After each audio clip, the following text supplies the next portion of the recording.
अरविंद केजरीवाल ने अब से कुछ ही देर पहले सदन को संबोधित करते हुए यह कहा है कि दिल्ली के विकास को रोकने के लिए केंद्र सरकार जो षड्यंत्र कर रही है, इस जन्म में ऐसी हरकतें करके आप कतई जीत नहीं पाएंगे और दिल्ली का बजट रोक कर रखा गया। दिल्ली वालों के खिलाफ साजिश की गई बीजेपी की ओर से। क्या है इस पर जवाब आपका? देखिए, अरविंद केजरीवाल जी और आम आदमी पार्टी की यह फितरत है कि क्या उन्होंने इस तरह का बयान पहली बार दिया है?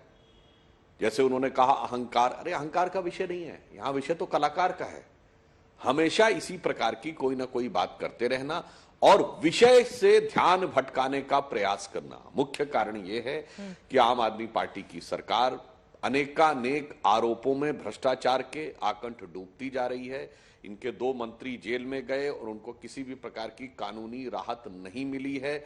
इस कारण से उन्हें लग रहा है कि अब आगे उनके लिए अनेक प्रकार की चुनौतियां हैं। इसी कारण से इस विषय के ऊपर वो व्यर्थ का विवाद बनाकर रखना चाहते हैं। और वैसे अगर बहुत टेक्निकल बात करें तो भाई समाचार में तो, मीडिया में तो इस ढंग की खबर आई कि इनके वित्त मंत्री ने पहले ही बोल दिया कि कैपिटल एक्सपेंडिचर इतना है और इतना विज्ञापन के ऊपर है। अरे बजट के फ्लोर ऑफ द हाउस पे आने से पहले क्या कोई वित्त मंत्री बजट के अंदर का कोई डिटेल बोल सकता है क्या? मेरे विचार से तो यह घनघोर असंवैधानिक विषय है। परंतु आम आदमी पार्टी की शुरू से एक फितरत रही है, हर असंवैधानिकता को नैतिकता दिखाने का प्रयास करो और हर अपनी कमी के लिए नाटकीयता दिखाने का प्रयास करो। अब याद करिए, ये वही पार्टी है ना जिसके 62 एमएलए हैं, 90% का बहुमत है जी। फिर इन्होंने प्रस्ताव पारित किया कि हमारे एमएलए टूटेंगे नहीं और हमारे खरीदे जा रहे हैं वगैरह वगैरह, अपने आप विश्वास प्रस्ताव पारित करवाया। तो आप सोचिए, अगर इनकी आधी पार्टी टूट जाए, चूंकि अब दल बदल विधेयक के अनुसार तो 2/3 टूट सकते हैं, यानी ये मान रहे हैं क्या कि इनके 62 में से 42 टूट जाएं। ऐसी हास्यास्पद स्थिति मेरे विचार से भारत के इतिहास में कभी नहीं हुआ होगा। जिसके पास सदन में 90% का बहुमत हो, वो बगैर किसी आरोप के खामखा में अपनी तरफ से, मतलब विपक्ष ने नहीं कहा कि विश्वास मत लाइए, मैं विश्वास मत ला रहा हूं। विश्वास मत भी कई बार सरकारें अपने आप लाती हैं जो मार्जिन पे होती हैं।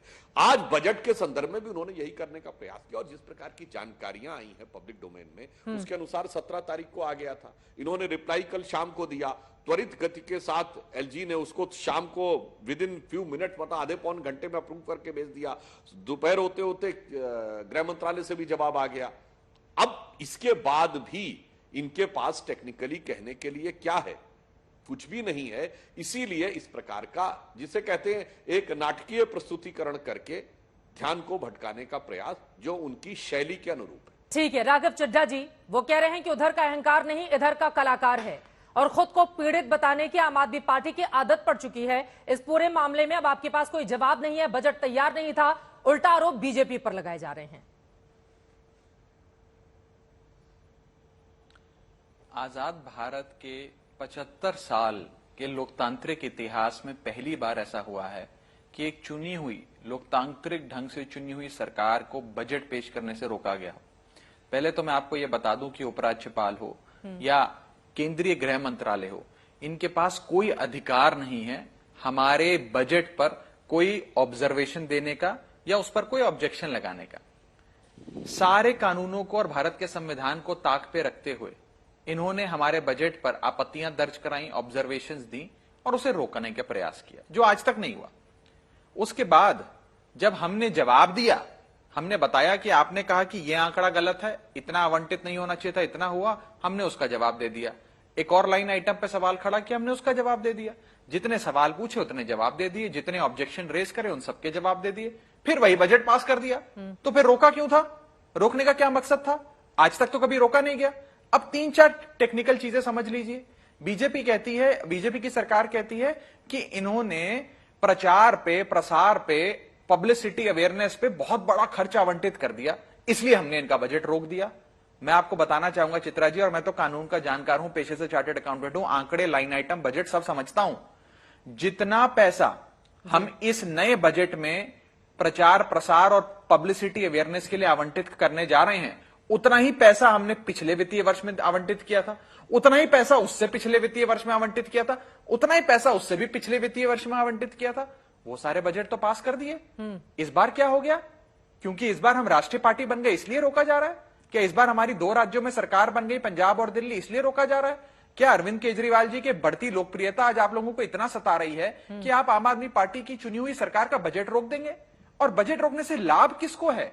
अगर ये बजट पास हो जाता निर्धारित समय पर, निर्धारित तारीख पर, एक पूरी प्रक्रिया के अनुसार ये बजट अगर आज पास हो जाता, सब पूरी दिल्ली की जनता आज इंतजार कर रही थी कि बजट पेश होगा, पास होगा, तो इससे कोई अरविंद केजरीवाल जी या उनके परिवार को कोई निजी लाभ तो होता नहीं, या राघव चड्ढा और उसके परिवार को कोई लाभ हो जाता। लाभ तो 2 करोड़ आबादी जो दिल्ली की है उसको लाभ होता।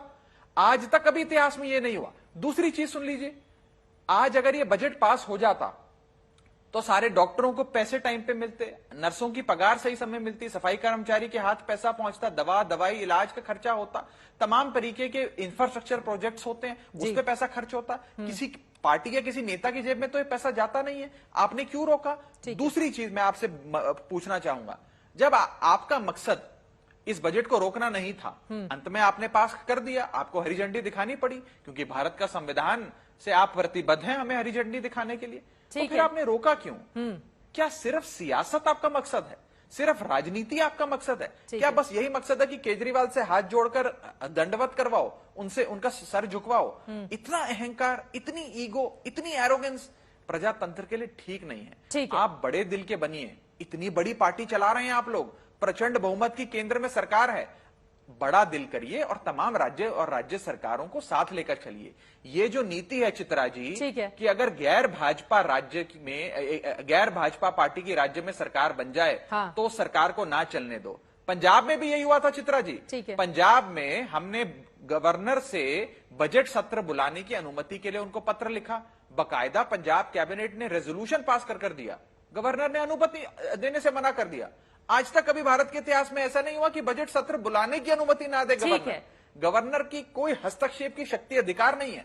हमें सुप्रीम कोर्ट का दरवाजा खटखटाना पड़ा, सुप्रीम कोर्ट से पंजाब के गवर्नर को लतार पड़ी, उसके बाद इन लोगों ने हमें पंजाब में बजट सत्र बुलाने की अनुमति। सुधांशु जी एक एक करके, मैं सुधांशु जी से पूछना चाहता हूं, एक एक करके उनके सवालों का जवाब दीजिए। क्या मकसद था?